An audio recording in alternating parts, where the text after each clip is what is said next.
संत तुकाराम महाराज आणि संत ज्ञानेश्वर महाराजांची पालखी आज पुण्यातून पंढरीकडे मार्गस्थ होती आहे। तुकाराम महाराजांच्या पालखीचा आज लोणी काळभोरकडे मुक्काम असेल, तर दुसरीकडे संत ज्ञानेश्वर महाराजांची पालखी आज संध्याकाळी 4 ते 5 वाजण्याच्या दरम्यान दिवे घाटात पोहोचेल, तर आज पालखीचा मुक्काम सासवडला असेल।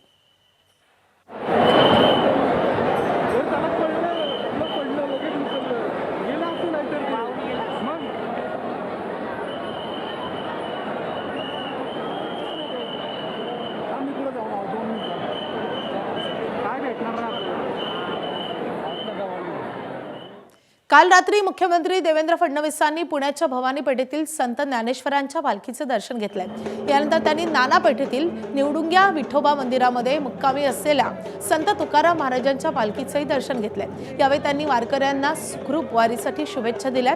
तसंच आपण मिसिंग लिंकवरून येताना कोणतीही अडचण आली नाही अशा शब्दात विरोधकांच्या टीकेला अप्रत्यक्षपणे उत्तर दिले।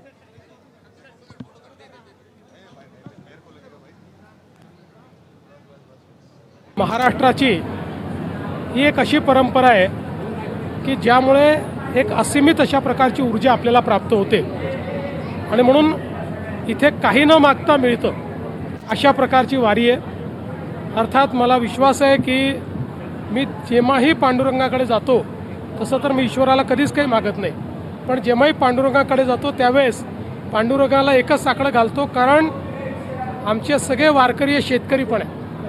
त्यामुळे आमच्या वारकऱ्यांना शेतकऱ्यांना सुखी ठेव एवढंच पांडुरंगाकडे मागणं असतं।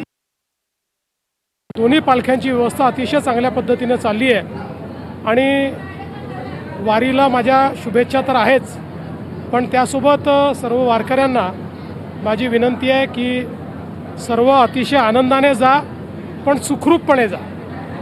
अतिशय सुखरूप अशा प्रकारे ही वारी पूर्ण व्हावी हीच विठुरायाच्या चरणी प्रार्थना।